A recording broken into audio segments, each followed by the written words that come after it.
Hey all, welcome back to the channel. Brendan here, aka Cliff Jumper, and Corrado's gonna do what Corrado's gonna do. What do Corrados do best other than drive fast and make really satisfying vroom vroom noises when you're on the road? That's right, they brake. So let's deal with some of my VR6 supercharger issues today and see what we can get done.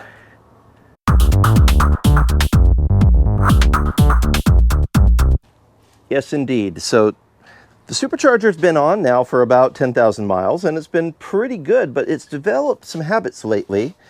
First of all, down in here, let me see if we can get a good view.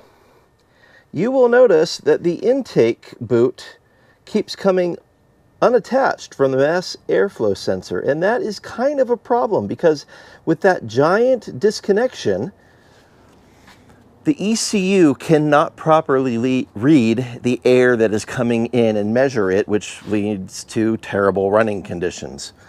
So obviously we want to fix that.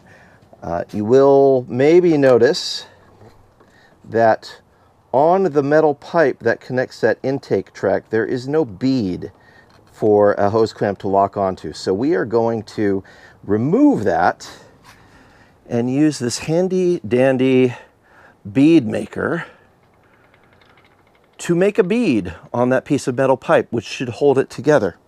The other issue we're running into, and this might not be quite as easy to see from up here, but down there is the idler pulley for the supercharger. And if you've been following the channel for a while, you may recall that it requires a very special bolt to secure this idler pulley to the car. And that bolt, of course, is something you have to order from Germany. It took 8 weeks for me to get it the last time I got it. And when they sent it to me, it wasn't properly machined. I actually had to give it to my friend Valentino, and he took it to his machine shop, remachined it so it actually worked the way it's supposed to. And we've been cooking away with it just fine. However, what I'm noticing is the pulley appears to be cocked off at a slight angle compared to where it's supposed to be, which leads me to suspect the bearings in that pulley have gone bad. And rather than wait for a catastrophic meltdown and breakdown of said pulley, I'm going to go ahead and remove it and replace it. It's just an off-the-shelf standard idler pulley from a VR6 belt tensioner. I have a spare one. I'll go ahead and pop that on. And of course, because this is a modified car with a supercharger, you can't just throw the pulley on there the way it sits. It does require slight modification to work. So I'll show you how we're going to do that as we get into it. But in the meantime, I'm also going to be removing the headlight to get better access in there. And while I'm in there, you know, it's one of those while you're in there jobs, I have the rubber grommets from Octo Classic that go underneath here, which will keep this from wiggling around as much. So we'll take that out, we'll deal with that. I may even send this badge back to Resto Art to redo because part of the S has broken off, and now instead of supercharged, it says Rupercharged, like Scooby-Doo style. So we've got a little list of things to do. And the goal is to get the car ready to be able to take to the track in just a couple of days. So let's see if we can do that. So looking at this pipe, there's immediately a couple of issues. First of all, you can see it's really rough cut. It's not a complete even cut all the way around. So I may need to take this and grind it a bit to where it is even and not this weird misshapen thing. That'll lead me for the best possible success. The other issue is this tool will not allow me to actually turn the wheel all the way around because it's meant for a smaller vise, and that's kind of an issue here. So I can do a couple of things. I can either loosen the set screw for this crank and just keep removing the crank, putting it back on and cranking it around every revolution, or I can go get a smaller vise. Yeah, those are my two solutions right now. Or I just take this out of the vise and I crank it without that, but I don't really like that idea. So I may use a different kind of clamp and clamp this vise, or clamp the tool actually to my tool bench, and see if I can do it that way. That might be an easier way, so we'll experiment with it a little bit.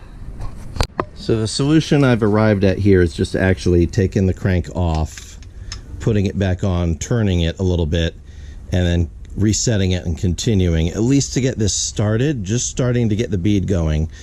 And then yeah, so you crank it down just a little bit, do a couple of turns, crank it a little bit, do a couple turns, continue until you have the bead that you need on there.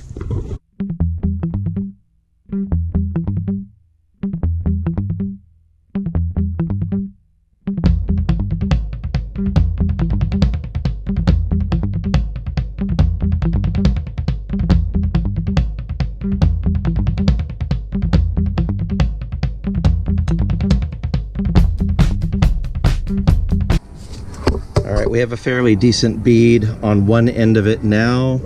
It did take a bit of finagling to get it started, but once it was started, this tool did a pretty decent job.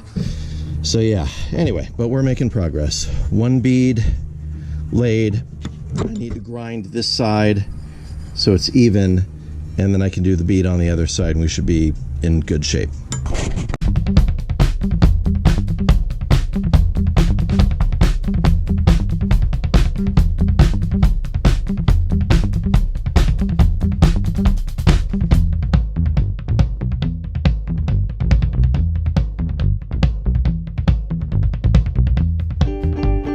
Okay, now it's flush and even all the way around. We can bead it. So I made a happy discovery. One of my air conditioning tools has the right size and it ratchets, so I can use that as the handle to continue this work, and that'll be a lot easier. And I was lazy for many months. I finally just went ahead and bolted down my vise, so I don't have to be fighting that. So this should go a little smoothly for the other side now.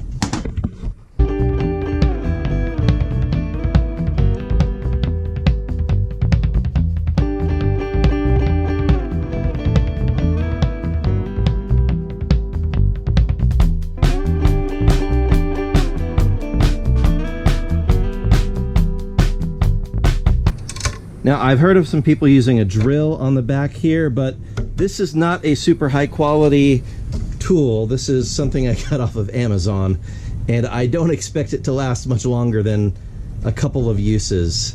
So I don't want to use a power tool on it and drive it into an early grave. I'm okay with using hand tools on this to get the job done.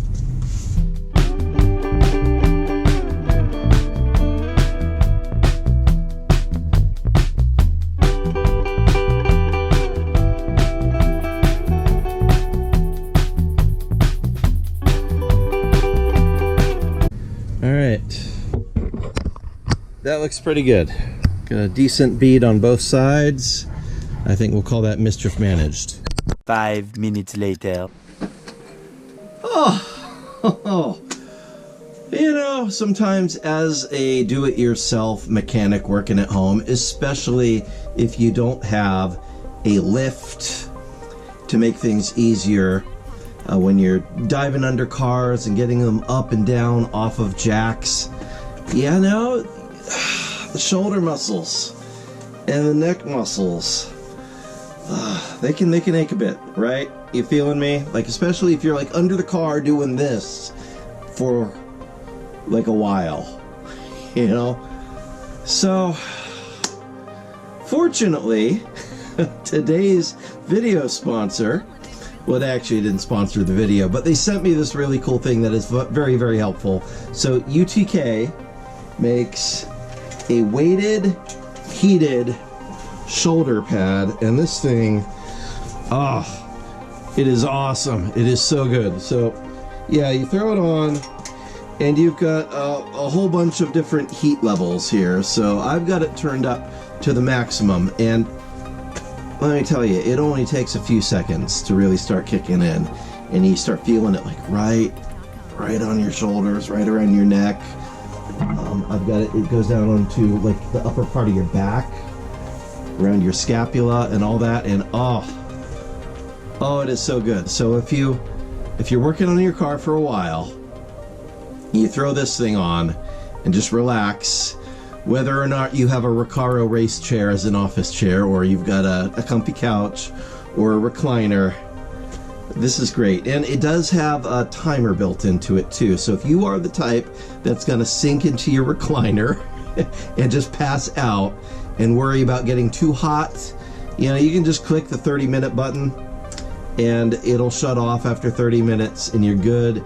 It'll go up to 2 hours. So there's a 120-minute button, 90 minutes, 60 minutes, 30 minutes. So you can, you know, dial down the heat after it warms you up all the way. You want to ratchet it down, you can do that. Anyway, I'm just gonna say this is a major.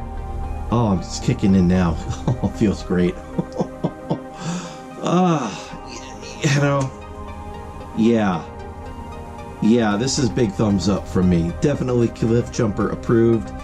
And we're coming into the holidays. So if you've got those people on your shopping list, maybe you need to get one for yourself as a mechanic, but maybe you have a significant other, maybe you have siblings, maybe you have a mom or dad who works really hard that could really appreciate this thing. Yeah, this is a Christmas gift, Hanukkah gift, Kwanzaa gift, Festivus gift, whatever you celebrate. In my family, December is like the month of many, many birthdays, so I suspect at least a couple of my family members are going to be getting one of these. As always, I will leave a link in the description. Thank you for sending this out, UTK, and I'm going to leave a link in the description. I believe there's a discount code too. So, oh, this feels great. I'm just going to lie here for a while, and if I pass out, then yeah. So good. So good. 20 minutes later. Okay, so I've reinserted that part that I made with the bead, and it works perfectly now. I am still tightening up the hose clamps, and yes, I could definitely use better hose clamps on here like those would be awesome, but they're also super expensive. So I will be replacing all of these one by one over time because I'm not made of money. But yeah, that is gonna do the trick just fine. And as far as the pulley goes, I did pull off the idler pulley, and I discovered that I had made a manufacturing error. There are these washers, and one of them was supposed to go in between the pulley and the alternator, the idler bracket, and I did not have it in there. It's not as thick as this. This is a pretty thick one. This is for a different application, but I should have had it in there, but I had it on the wrong side. I had it on the outside by the bolt, rather on the inside near the bracket, and so it was doing no good whatsoever. But putting that in there, it brought the pulley out exactly square where it needs to be. So now we're in good shape there, and after I button this all up, we should be good to go and drive it around and make lots of vroom vroom supercharger whooshy noises. So anyway, thanks for tagging along in this part of the adventure. I hope it was at least mildly entertaining for you. If you wouldn't mind hitting like, maybe be subscribing to the channel if you want to see whatever shenanigans we get into. There's all sorts of project work that is coming down the pipeline on the Corrado, the R32, the Jettas, the Mark IVs, the Fiats, both of them. I mean, there's always stuff to do. So anyway, thank you for watching, and we'll see you next time. God bless. Bye-bye. And on that terrible disappointment, it's time to say goodbye. We'll be back.